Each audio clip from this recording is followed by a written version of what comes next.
how they use their cell phones and how cell phones influence financial decision-making within the family. So that's sort of a continuation of the slides. And also in the slides are links to all of these universities. And so Alfredo he didn't make up the motto of this university, but it's good. It's knowledge and science for a just and sustainable development.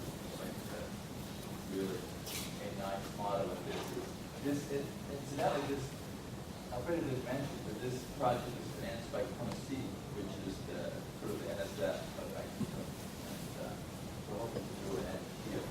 So thank you very much. We have to stop. I'm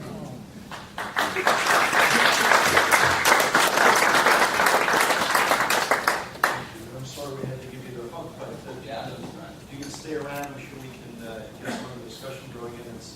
It's great to see. I think the examples that were shown, and I think they resonated with us, and give me a lot of hope that we can accomplish some of the things learned from our colleagues, as well as the work that the students are doing during touring. That was really wonderful to see. I'd now like to invite Gloria Zapata to address us. She's the Senior Vice President of the South Bronx Overall Economic Development. Is she here? Yes, okay.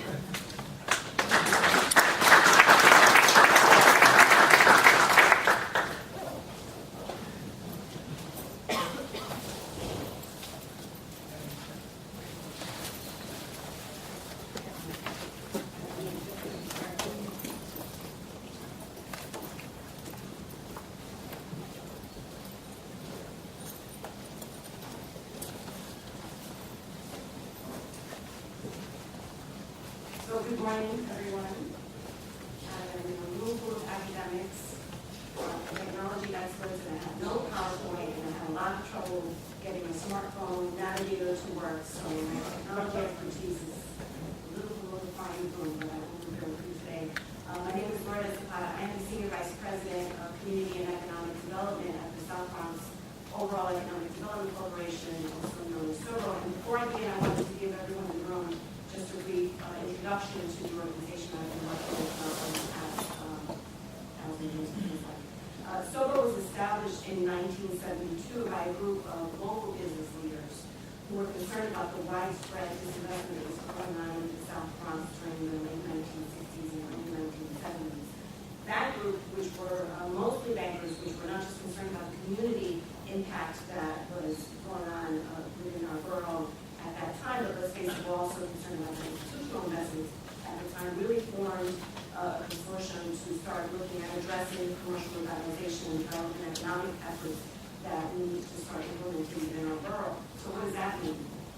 What we initially meant for SOBRO was that we focused on industrial and commercial development as well as business services. So through the years, our work has evolved. So today with nearly 150 employees, our community and economic development efforts have expanded to include real estate development, property management, and as we have since 1972, a very wide menu of business services. Our business services team, and I'm happy to say I have a colleague in the audience, Virginia Corson, who's also on our panel, we'll be hearing from her a little bit later today, work with businesses at every stage of development, from startups to well-established companies. We help business maximize the available public incentives they secure city and or state MWPE certification. They receive entrepreneurial training. We help them organize as merchants or otherwise develop as business improvement districts. We help them secure financing. We help them with assistance with exploring and securing public and private procurement opportunities. So we strive to provide a complete and very well-rounded support system to businesses in our borough. We also offer a variety of programs for unemployed and underemployed adults and youth, including programs under employment readiness and job placement, career counseling, vocational training, and as well as a variety of youth programs that focus on academic and workplace and college preparatory programs. So we've been busy. In over nearly 40 years of service in the Bronx, SOBO has helped to create and maintain more than 40,000 jobs for area residents. We've developed nearly 600 units of affordable and special needs housing, and we serve over 10,000 youth through our youth center. We also manage credit and public investments totaling today well over $23 million. But today, we're here to talk about business and technology. So I want to start by talking about two of the major issues that from our perspective as economic development practitioners, we don't think can be ignored if we're going to talk about technology in what we call the mainland. And for those of you who haven't really thought about it, the Bronx really is what ties New York City to the rest of the United States. So the rest of New York City is just a bunch of islands.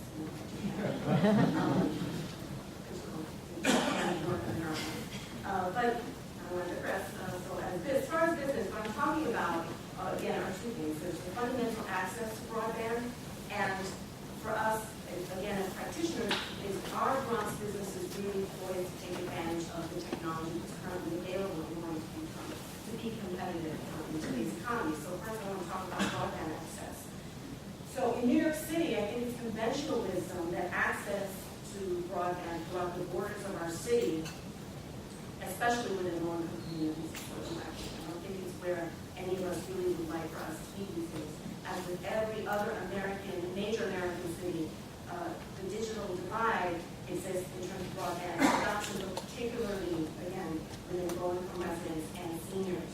Now, the tech growth that we've been hearing earlier this morning in New York City is real. The Center for Urban Future counts more than 1,000 startups in New York City since 2007. Venture capital investments have increased by 32% in the past 5 years, and employment has grown by more than a quarter. So these tech startups were concentrated in 10 zip codes, primarily within lower and midtown Manhattan, in part because attractive locations in a lot of the outer boroughs are lacking in terms of broadband access. And as a better New York, which is another policy organization here in New York City, noted in the Economic Times this past May, broadband infrastructure for New York City is given a grade of B or B minus. And I think we all agree that if we want to be an intellectual and technology powerhouse throughout the nation, we really need to get an A grade on that. But it's not all bad news. Under the current Mayor administration, there's been a significant infrastructure investment in the city. In fact, that as recently as 2006, New York's ranking as a technology hub dramatically improved. And we are now placed second only to Silicon Valley in dollars invested in our technological investment. And we surpassed the city of Boston in that analysis. So like the Yankees, we surpassed Boston. But apparently Detroit we're having a little trouble with.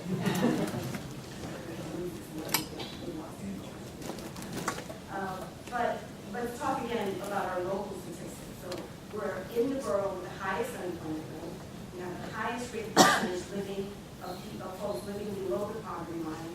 And we can, from that, we can again fairly estimate that the borough is also disproportionately impacted by an access to broadband use. In fact, when you look at the city's various reports about access to Wi-Fi, the city makes great mention of increasing Wi-Fi access within public parks.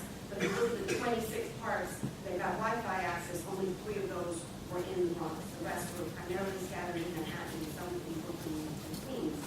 So, I don't know that we're really in a position to compete with Manhattan as a technical broadband. I know that can be kind of controversial here in the borough, but I think we do need to be realistic and have our expectations really mirror what we're seeing out there in the community. And I'm not even sure that we should try. I think what we should do, in my humble opinion, is embrace our strengths and uniqueness, which really brings us to my point, in the second point.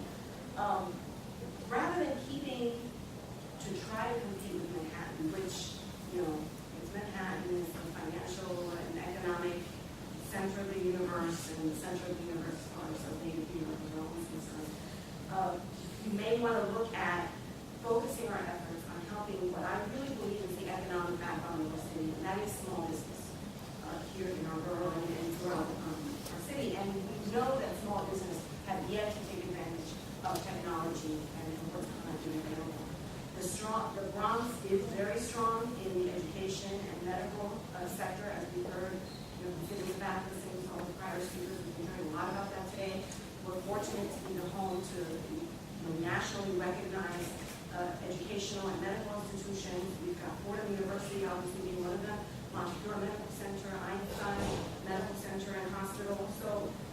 rather than competing as a haven for technology, maybe we want to focus on the sciences and try to focus on education and try to focus on that for our work programs and educational programs and for young people. But I don't think any of these wonderful organizations would argue that they need the help of organizations like Sober to be able to get their technology needs up to speed. It's the smaller business sector, and when we're talking about the business sector, I want to talk about retail, commercial, and even older industrial companies that we found, again, that are not maximizing the tools available through non-traditional and often unwired platforms in order to stay competitive. So now, as I hate to recreate the wheel, because I'm really lazy that way, but really, especially when it's done very well by others, I do encourage everyone to read a report that was done by the Center for an Urban Future, which is entitled Smarter Small Businesses, that came out in August of this year and is available online. That report very excellently states the current use of technology within small business and the lack thereof within the business community, particularly within low-income communities. So if you haven't had a chance to review this report, I really would again encourage you to take a look at that. So much of the information I'm going to share with you this morning I got from the Center for Future. So for the teacher who will go apologies in the kind of frame pages what's going on. Now I do want to point out again, I heard one of the prior speakers we're going to talk about Latino-owned businesses, and I wanted to point out that 40% of Bronx businesses are owned by Latinos, and that makes our county fourth for Hispanic-owned businesses in the United States. I think that's an important point to keep in mind as we're talking again about business, because the Latino community, as with most immigrant communities, are slow to embrace technology as an application. I think we're very comfortable, except for me with my smartphone and navigator, with cell phones and with iPads and tablets. But in terms of using that technology and taking advantage of what's available and applying it to business development, I think in that sense we're a little slower to start adopting that. But technology clearly is no longer an option. It really is an essential tool for businesses to be competitive. So with that in mind, the Central study, I just want to share a couple of their key findings. Most small businesses overall, they use computers and high-speed internet and email, but low and moderate income business owners are far less likely to do so. They're far less likely to implement the use of having at home. They'll use it for, I use it for games and things that are not necessarily business related, but in terms of their actual application in the business arena, they're much slower to be as comfortable with that level of application. Barely two-thirds of small businesses have websites, and low-income business owners are less likely to feel that websites were even necessary for their businesses. So if we're talking about sales, if we're talking about marketing, if we're talking about advertising, these are all critical business elements that can be enhanced with the use of a strong web presence, yet our businesses just really fail to acknowledge or adopt the need to have that type of web presence.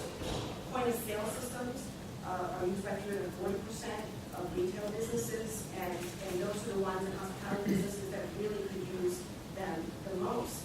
Again, with the use and the advent of mobile technology, iPads and tablets and such, the option to implement those systems really can cost less than $1,000. It's a relatively modest investment that will help the business control their inventory, improve their bookkeeping, and support their financial record keeping, and yet, again, we find that businesses are just not recognizing that connection. Very few businesses take advantage of accounting and customer relationship management software that provide them critical information on how their businesses operate strategically. Among those firms with 3 or more employees, just over half use automated payroll systems.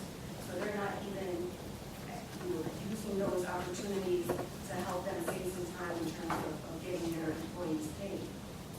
And industrial businesses, unfortunately, don't fare much better across the board.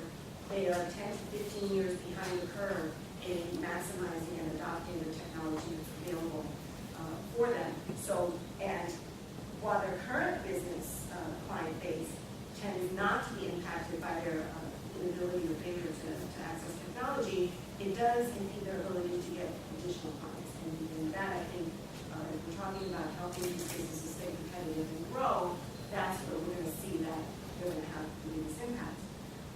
In fact, again, about 10% of the commercial districts on the Southern Boulevard commercial corridor have it. Those of you who may or may not know it, there was a survey of 90 businesses in the commercial corridor. Only 10% of those businesses were using technology in technologically impactful manner. So even within the smaller commercial districts, it's not happening.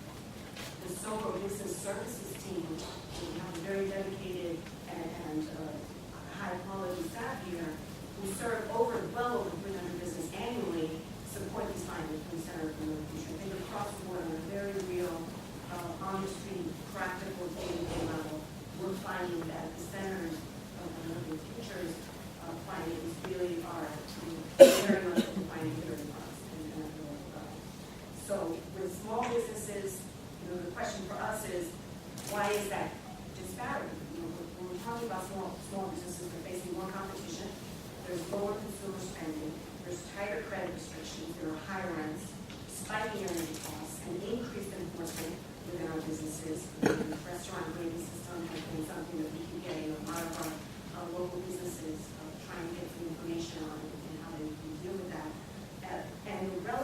But with all of these other things competing for business owners' attention, the importance of adopting technology tends to fall slightly lower on the priority list on what they need to do. But ultimately, what we believe is that business owners, their understanding of what technology can do for them tends to be where the major gap is.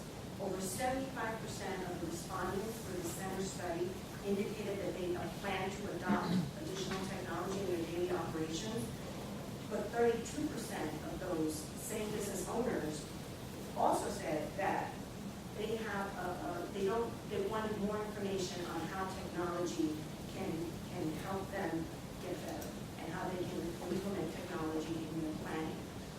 So we find again that it shows that a lot of businesses are very interested. They have a sense that technology is something that they need to do and something that they need to look at, but there is a fundamental gap in their number one understanding of what technology can do for them, and number two, how they can apply existing technology and what they keep hearing about into their day-to-day operations. So what can economic development corporations and institutions like Fordham do to help small business? So the center study provided some very real and practical recommendations, which I really believe should be championed by those of us who are interested in helping small businesses in the borough and help them to participate in the city's emergency technology growth that I mentioned earlier that we've been hearing about this morning. So I'll just name a couple of those recommendations that came out. The first is really looking at small businesses develop technology plans. We spend as economic development professionals a lot of technical assistance time with our businesses in developing business plans. But technology plans and how you can look at technology, how you can access technology, how you can strategically implement technology within your business is not something that we have generally looked at. And as I was reading this report, it kind of put a light bulb in my own head as I'm working with our staff and trying to look at what we can do better. And I think technology planning is something that we need to start looking at moving forward. Creating a specific plan for existing small businesses, not just entrepreneurs. Again, entrepreneurs, and Zoro has a couple of entrepreneurial development programs where technology tends to be a piece of the work that we're doing in the classes that we're teaching, but these tend to be young folks that are very eager and have these wonderful ideas, and so the adoption of technology is not as big a hurdle for them to cross. But existing businesses with older business owners, with owners that have been doing fine for 40 years and I never had a computer, I don't need one now, those are the folks that I believe we need to really start looking at spending a little more time with and helping bring them along in this path. They're just not used to having technology as a standard for conducting business. I think we need to start having those conversations. And then last but not least, one of the recommendations that was nearest and dearest to my own heart is increasing the capacity of community-based organizations like SOBRO to help small businesses businesses get up to speed on technology. Economic development agencies like our own and other CDCs throughout the world are the ones that are best positioned to educate and guide that journey for small businesses. Economic development folks, and I think we're going to speak to it as well, we spend hours with business owners. It is relationship building, it is trust building, it is getting these folks to agree with their books. It's getting them to agree to open the door. Sometimes you're standing outside in your office and there is a fundamental, it's not a distrust, but it's certainly something that folks need to just warm up to and get a sense of what you're there for and what you're there to do. I think there's just a real, I got stuff you can bring, you should know stuff, that kind of stuff. But these types of organizations are the ones that are better positioned to help guide these businesses. It's in a manner that's geographically sensitive, it's culturally sensitive, is linguistically sensitive. We know the community, we know the flavor of the community. We can go in jeans and sneakers and a t-shirt and speak in a language that business owners are comfortable with. And with all due respect to the academics and the room sitting in the back and half the stuff is kind of going in my head. We can talk to businesses in a language that can really get across not just what is going on within their community and what's going on within their business, but also what's going on in technology and how we can help them kind of navigate that process. And it's an important first step. Education is key for our businesses. The New York City Department of Small Business Services has recently taken an important step in that direction. They announced earlier this year at the start of what they call the New York City Digital Toolkit. The toolkit is a series of courses that explain how a small business can incorporate technology and social media and business strategy for marketing, sales, and customer service. So a lot of it is online learning. And it also includes some best practices and website design templates that businesses can use. So it's an important step, but again, it's lacking the personal touch that these business owners tend to want and need in order to be able to be open to having that conversation. So I think we all understand and can appreciate that the effective use of technology supports exponential growth in business. It allows for more efficient marketing, monitoring, and response, and ultimately increases the competitive health of any business. And as economic development professionals, we have to be prepared to help our constituents meet these needs and these challenges. So I hope I've given you a little bit of food for thought. So a little food for thought based on our neighborhood shopping districts, retailers, grocers, local industry, and how these companies stay competitive. I don't think anyone would argue against the fact that our city and our borough is best served by neighborhood businesses and personal touch that the small businesses can provide. So technology is clearly an important piece of that puzzle. So thank you for your attention. Thank you for your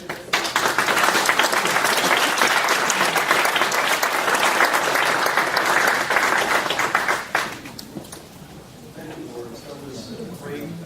I think one of the things that we heard throughout the recording was the importance of collaboration and connecting the dots. And I think we really drove that point home.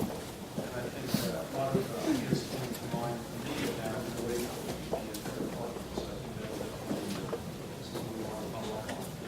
And really one of the key things about not just the use of starters, but really the businesses that we do this year in Bronx.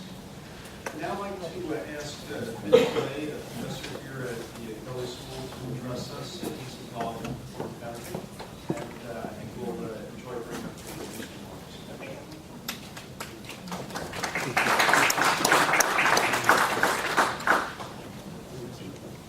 A little bit of Vegas pop out behind the curtain. Good morning, and thanks a lot for this opportunity here to address this group. There are some slides in the end, just trying to get them up on the system.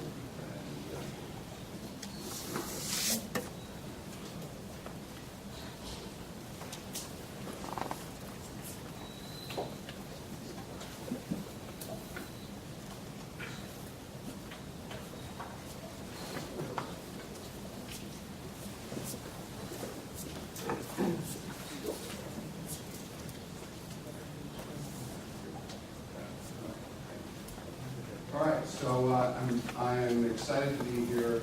Tony, thank you. I'm really pleased to be part of the Fordham academic community.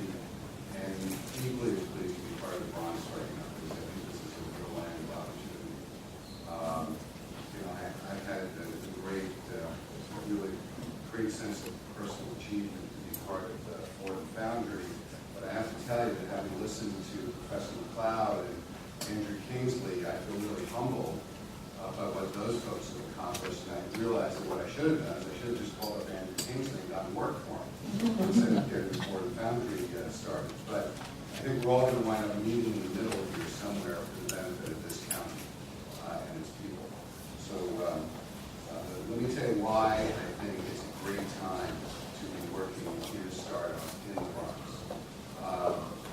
This county has an unusual set of attributes that if you go back 30 or 40 years to the area north of San Francisco is very powerful. Right? We're very close to a whole bunch of wealth. It's not here in the county yet, but it surrounds us. And I love what's happening down in Manhattan because it's becoming an incredible center of wealth, a global center of wealth. And I'll show you a couple of statistics later. We have a tremendous amount of human capital here that can be labor and leadership. And we address an incredible amount of population. This is the largest combined statistical area in the United States with 22.5 million people. And we've got great transportation to those people between Metro North and the bus lines and the subway lines. So you can get to places from here, you can get people from here, you can get consumer demand from here. And one of the things that has to be driven home with every startup is that because capital is rationed to them and their access to capital is costly, they need to be close to capital and they need to operate in a very low-cost environment. And what we have here is a pretty low-cost environment. So Manhattan, no secret, has become an incredible center. I just thought I'd show you folks this. Prices now have rebounded in Manhattan, where new construction condominiums is now $1,400 per square foot. It's predicted over the next 5 years to go to $2,000 per square foot, and that is driving along with it office rents. So office rents, which got down to $30 to $50 a square foot, is now $50 to $100 a square foot. So if you're a startup and if you grab a bunch of friends and family money, and you've got $100,000 in the bank, and you're thinking, I've got to ration this between some employees, some technology, some marketing, office space, how do I do that? The answer is you get out of the high rent district and you find a good place to operate where you can access human capital. And what we have here in Bronx is we've got tremendous human capital. And I wanted to, this is very much what Mr. Bob was talking about. I wanted to show you this map. We are the only county that shares a landmass with Manhattan. Every other county, you have to cross some water. In fact, having looked at this map, I wonder how we grabbed Staten Island away from New Jersey, but that's the purple. But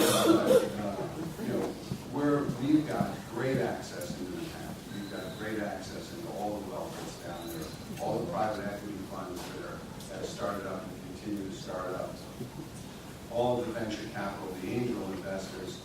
There's huge amounts of money that's sitting down there looking for something to do besides just buy some real estate. And we've got it all. We've got the subway links, we've got Metro North, we've got great highway access, and we're 2 miles from George Washington Bridge, which gets us right into the wealth of Bergen County. So without crossing the bridge, we can get to Westchester County, Fairfield County, we cross the bridge, we get to Bergen County, and Essex County. We get to 4 of the wealthiest counties in America within a half-hour drive of where we're standing right now. What we've got on top of that is a huge concentration of young people who've got neurospirit. Right? We have 7 major universities and colleges here, 47,000, which belong to 46, 47,000 students. We have 5 major hospital groups, and Montefiore and Einstein have kind of partnered up. They are separate systems. So you've got a lot of medical research here, a lot of medical training. You've got thousands of highly educated, fairly well-compensated faculty. So you've got intrinsic demand and a great labor force here that you can use as a foundation for your startup. You've got huge demand within the CSA of 22.5 million people. So you don't have to do a lot of marketing, right? One of the great technology changes that has really helped startups in this country is the internet. And you can be globally marketing within a week website. You get a YouTube video, and I was talking about this last night actually.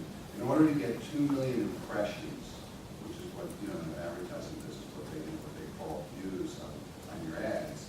In 1950, you had to take Time Magazine, Look Magazine, the New York Times, and then be on radio, and maybe you were a pioneer and you threw a couple ads on this new entertainment medium called television, and it cost you $50 back then, $50 to say $30 or $50, sorry, in cost per impression. Today you can put a YouTube video up and have 2 or 3 million impressions. And so we're in a great place to help these young people take the research that they're doing, take the education that they're getting, and help them launch businesses that stay here, to convince them that it's better to be here where you can have a nice apartment and afford the rent, maybe park your car, and go to an office or an incubator such as Fordham's, and not spend $8,000 a month. All right? One of the great failures of the dot-com era was that all these startup companies were pushed to have magnificent offices, beautiful houses, great furniture, foosball tables, pool tables. And they failed because there was no cost involved.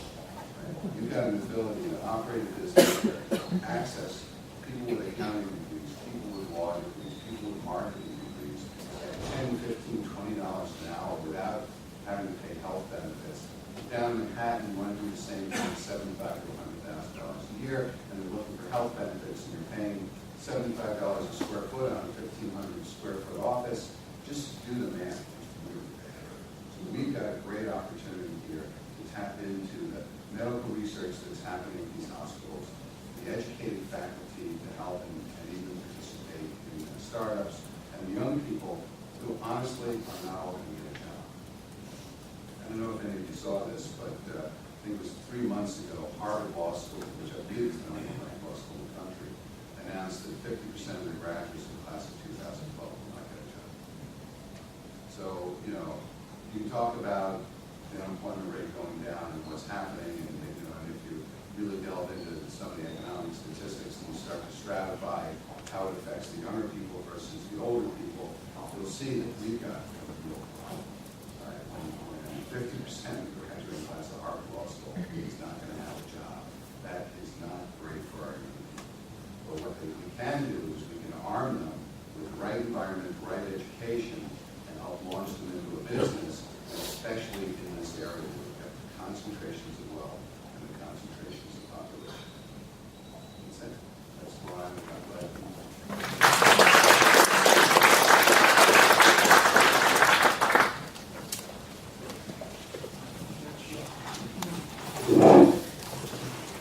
Okay, I'd like to ask our panelists to come up now, and we're on the track. So we've got receipts from your names, so if I could ask my distinguished panel to come up and join us.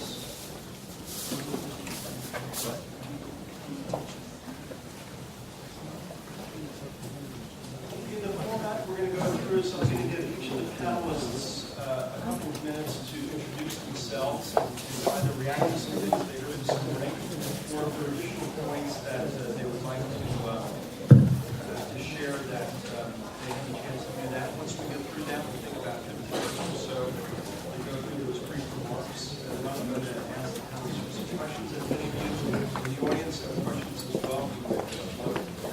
We will also.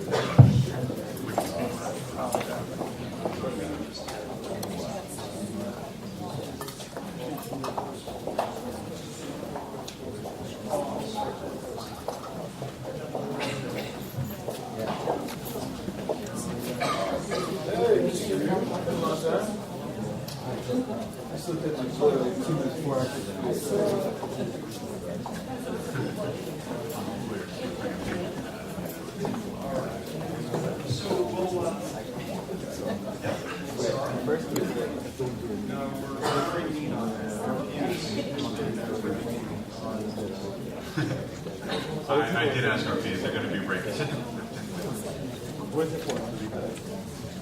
Okay. So, Richard, if I can start with you, please introduce yourself as the mic, and if you'd like to make some initial comments, either on what you're working on or if there's anything that you heard this morning. Good morning, everyone. My name is Virginia Smith, I'm Director of the Procurement Technical Assistance Center at Sobro, in addition to Director of the MWBE programs at Sobro. And basically, I work with hands-on with small business clients through programs that are funded by New York City, New York State, and also the federal government, and specifically the Department of Defense. In addition, we partner with the Space Alliance Technology Outreach Program, which is funded by NASA. And what we do is we try to find opportunities for small businesses to succeed in the government contracting arena. Part of what we do, and again, I have written some notes, and one of the great things about going after such illustrious speakers, you know the statistics. The Bronx is lagging very, very far behind. And with no visible reason that I can tell, with the exception of, I will go to a point that Lourdes Zapata pointed out, which was, the Bronx is unique in the sense that these are established business owners. Some of the businesses have been held in families for year upon year. They did it old style, old school, which is they have pads and paper. They have the old cash registers still working. Their inventory is by memory in a lot of cases, and getting them to commit to transitioning over to the electronic age or even the technological age, in theory, sounds good to them, but the minute you want to drill down into the details, it becomes an issue. Ultimately, beyond that, so if you can get to the educational piece and get them to understand that these tools are here to help, you get to the point where you now have to convince them that it's going to take some investment. The investment piece then becomes another hurdle you have to get over, which is they may have to seek sourcing through alternative financing, through commercial banks, commercial lenders, some programs, and it now requires for them to open their books up. So again, we've been very successful in terms of being, we'll call it more relationship managers. We know the access to incentives are out there. We know that the next step to move our businesses here in the Bronx and maintaining employment and re-energizing just our business community is to partner with the small businesses, which, if there are any in the room, I want to say personally thank you. You kept us going during one of the worst economic downturns for business ever in my, I won't say ever, but in my history, and did so quietly and at very high interest rates. So we understand that technology is the next steps to moving everybody into an era of growth, employment, education. Not to mention, the Bronx is a pretty great place if you get a chance to go outside of the doors. So we have Fordham here, and we're so grateful that you're now taking that step outside more forcefully into the community. We are excited that New York City and New York State now have programs that focus towards this sector. And like I said, the community-based organizations, be them through the Borough President's Office or through local community organizations, we've been there, and it's just nice now to have a room full of people that are willing to focus and help us all connect the dots to success.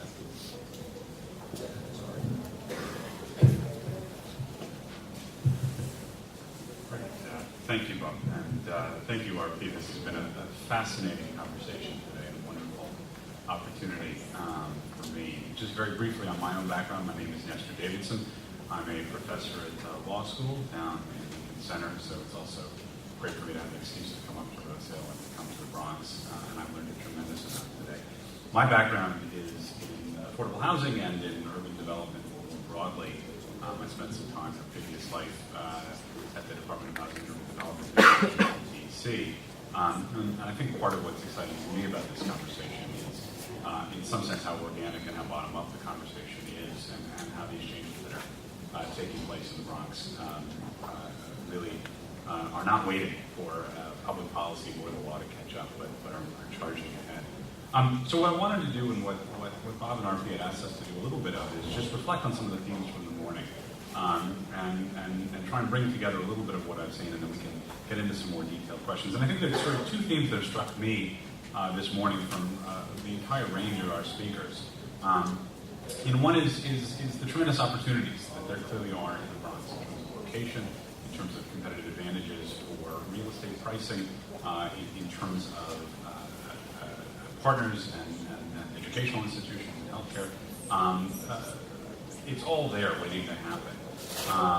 And I think the real challenge is, why hasn't it happened yet?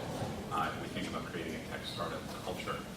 So the flip side of that, of course, is there are unique challenges in the Bronx in terms of infrastructure, in terms of sort of bridging the gap of inexperience, both in the business community and also bringing those institutions that, as with Fordham, preceded the Bronx, but have watched the Bronx grow up around us, are maybe a little bit out of step with the larger Bronx culture and how we, and I think we're doing a good job, but I think we could be doing better to branch out.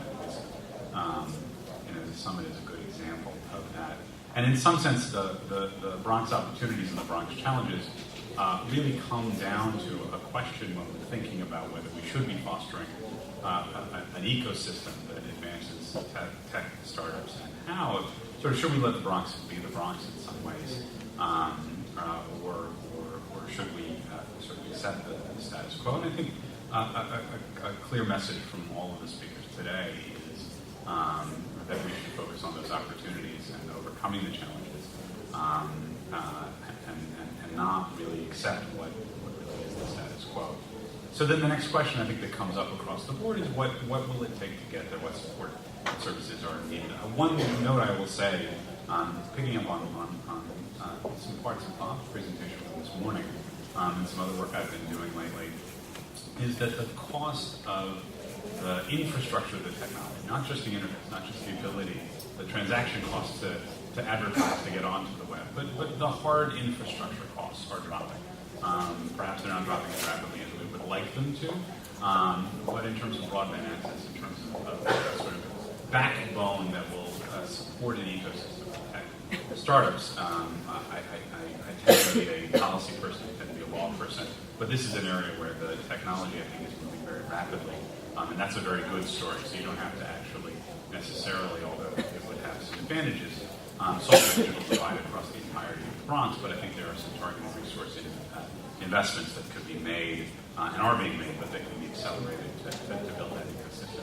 And then I think it's worth noting that we have to move beyond, as important as kind of traditional small business services are. I think that there are ways to approach that relationship that can recognize some of the opportunities. I would point to start small, think big. I don't know if Mike's in. He was going to be coming, but there are places that offer wraparound services from a legal perspective. Things are not just sort of traditional business advising and the tech advising that I think is so important. But when you think about law and tech startups, both entity formation and also some very challenging IP questions are very, very important to, again, foster that ecosystem. The final note I'll make, and then I look forward to the conversation in the back and forth, is just to think, and I don't know if we've really talked about it very much, but I think it's worth noting that we have to be mindful in thinking about these opportunities, and as exciting as they are, we have to be mindful a little bit about the potential unintended consequences. And we have to think about how we, if we are lucky enough, these are good problems to have in some ways, but if we're lucky enough to really foster a kind of tech culture here in the Bronx, that we make sure and we think about this up front, that it is an inclusive one. RP mentioned Davidson's great piece about the Bronx and Brooklyn. And there's been a lot of writing. I mean, actually, look, I live in Brooklyn, and it's pretty obvious for anyone who lives there the kind of transformation of that borough over the last 10 years. And there's some great things about that, but there are definitely some downsides to the kind of gentrification we've seen there. And you have to take the good with the bad, but I think it's important to be cognizant up front that if we are able to spark this kind of wonderful disruptive change that I think most of us would like to see here, that it is inclusive, that it is done in a way that recognizes what is the best about the world. So those are some things that I've seen from the conversation.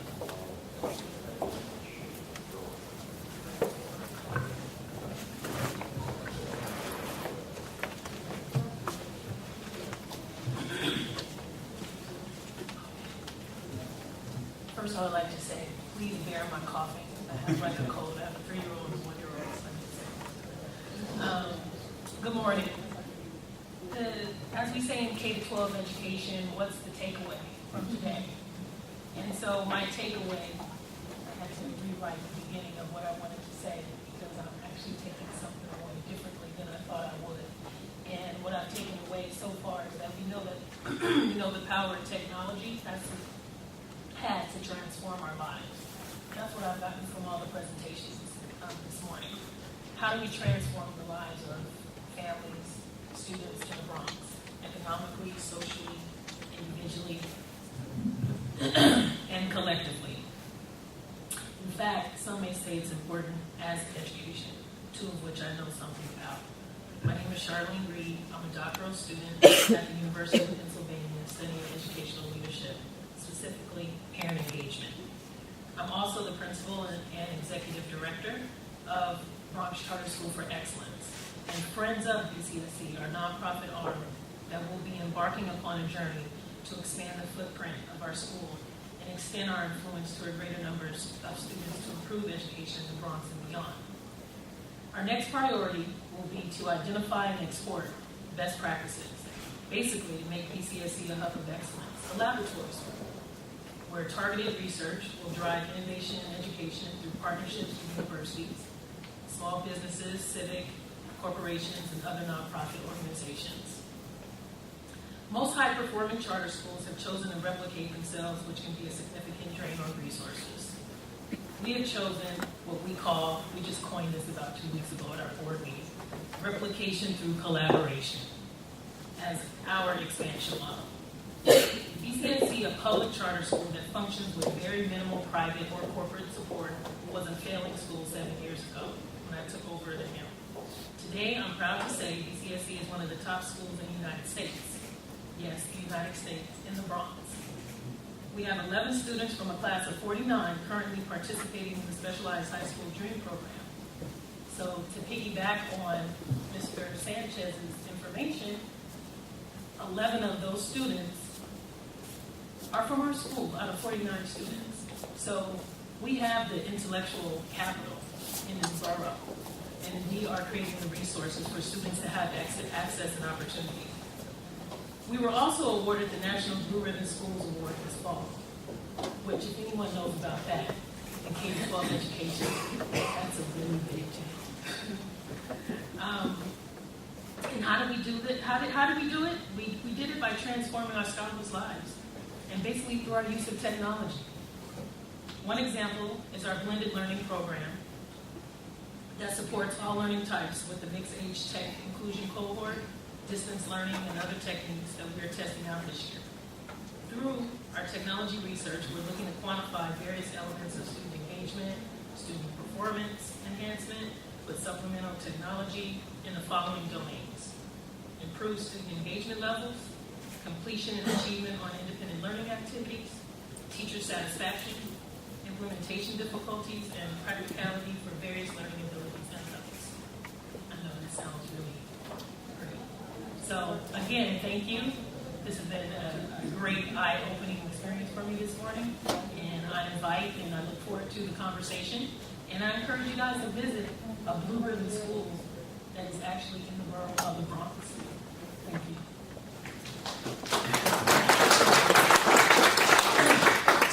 So, can we see over to you? Well, first of all, hello, and the Digital Transformation Center for inviting me. Just a quick cultural background on myself. I'm born and raised in the Bronx on University Avenue, between Fordham and Tremont Avenue. And I'm a first-generation Latina. My parents are from Cuba and Puerto Rico. My father worked for over 40 years for the Montefiore Hospital Center. So this is very much a personal experience for me here today. I'm really very grateful to all the speakers, and I took quite a bit of notes on all of your comments because they were very apropos, I must say. The Bloomberg administration clearly has made it a central theme of the mayor's vision to greatly expand the technology center. And we heard from Ray, and what I took away from Ray, Sanchez's comment is that, you know, traditionally government plays a significant role in innovation policy, with city planners forging alliances among universities and real estate firms and such. And they're really helping to imagine a New York City that will look somewhat like the mid-Atlantic Silicon Valley. And I can tell you from my work experience, I've researched and provided consulting services for a very long time with these same efforts among emerging cities and countries in the world. For example, Singapore and Dubai. I did that as an IBM technology advocate. But I'll suggest here today as well that government works best when it provides that freedom of action, that kind of bi-directional or multi-directional flow of ideas and efforts. And I'm seeing a lot of that discussion today, which is very, very helpful. And I'll say, though, that one of the roles that I would like to see some of the organizations that were talked about here, in particular the South Bronx Office of Economic Development and such, is I'd like to see that they really maintain their finger on the pulse of the social, economic, and cultural perspectives, because I think they're best positioned to provide that to many of us that are here. I can tell you that all the evidence attributed to some of the most successful technology blocks, or things that we really can learn from Silicon Valley, really come from three activities, one of which I only see as a major hurdle here now. The first is luring venture capital. The second is enabling entrepreneurs and a financial framework that helps accommodate them, in particular, you know, in the small and medium business, mid-sized business arena. And the third is real, and that enablement of the framework involves taking risks, by the way. So that's not something that was talked about at great length here, but risk is a very decisional factor that needs to be understood.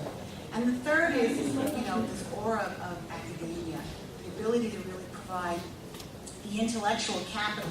Now, of those, I really only see one as a major hurdle, and it's a gap that really everywhere is suffering, and it really has to do with luring venture capital. I mean, we're in a major economic rut in this country.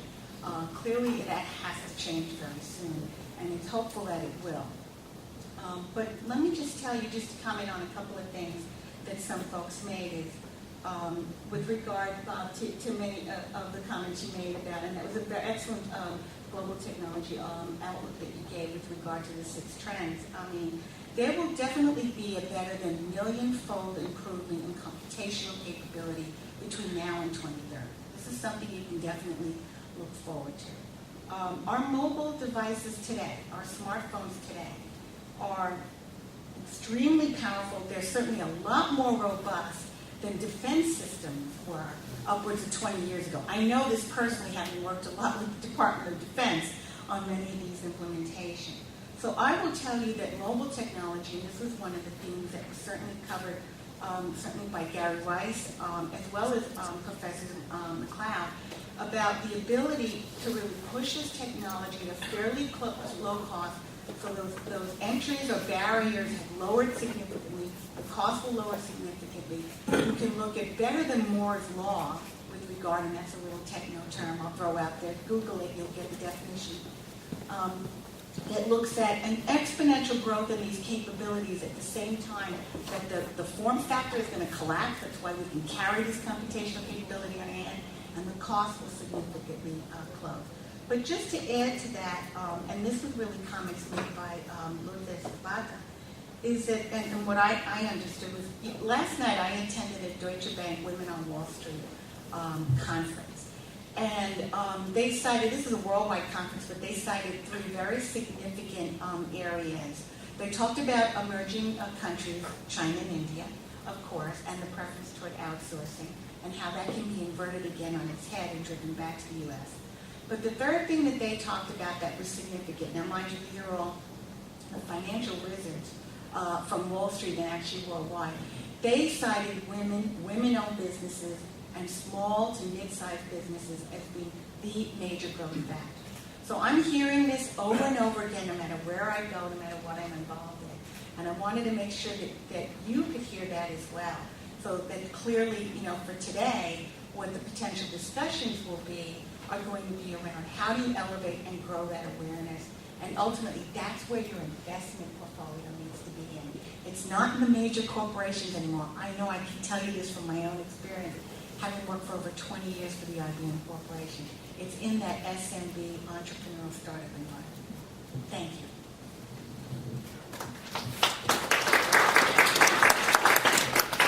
So I'd just like to begin by thanking RP for inviting me to participate in the panel today. I'm still trying to process everything I've heard this morning. There's a lot to take in.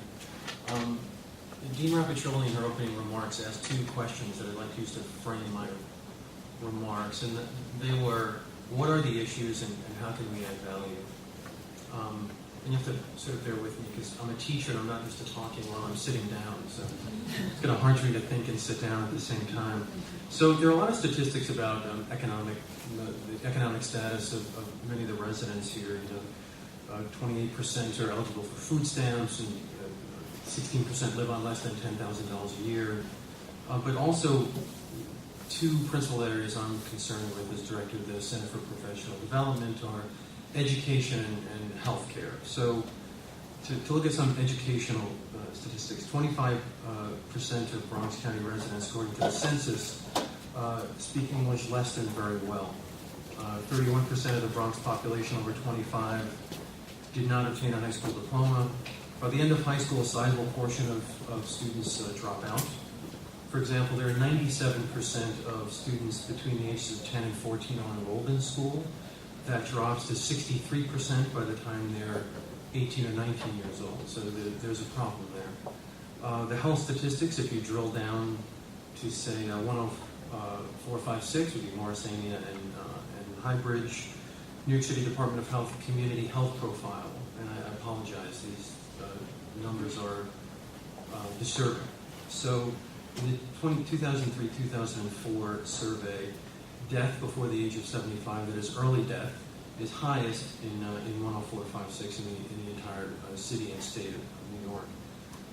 The teen birth rate in that zip code is 75% higher than the rest of New York City. When asked about 4 key areas of health, this area was ranked as below average, and those areas are, do they have a regular doctor? Do they have a heart-healthy lifestyle? Do they get help for depression? And perhaps most disturbing is, do they have a healthy baby? It's hard for me to contemplate being asked, do you have a healthy baby, and saying no when I ask that question. So to come to Dean Rappacioli's second query to us, how can we add value? What really stood out for me today, and especially when thinking about business, is that all of the speakers had a kind of a strong ethical strain to their remarks, right? How do we do the right thing? So when you think about business, that's not the first thing that comes to mind. It's really interesting to hear the juxtaposition of doing the right thing and venture capital. That's really, really sort of interesting to me. So I can speak about what my center does. So principally we have a number of grants. The largest is a 21st Century Community Learning Center, which is located on Fordham Road outside of the campus gates, directly across from the White Castle, that is the major landmark. They do have chicken rings now, which I recommend. They're like onion rings, but they're full of chicken. I don't know how they do that, but they're a technological marvel. So what the center does is it's funded by the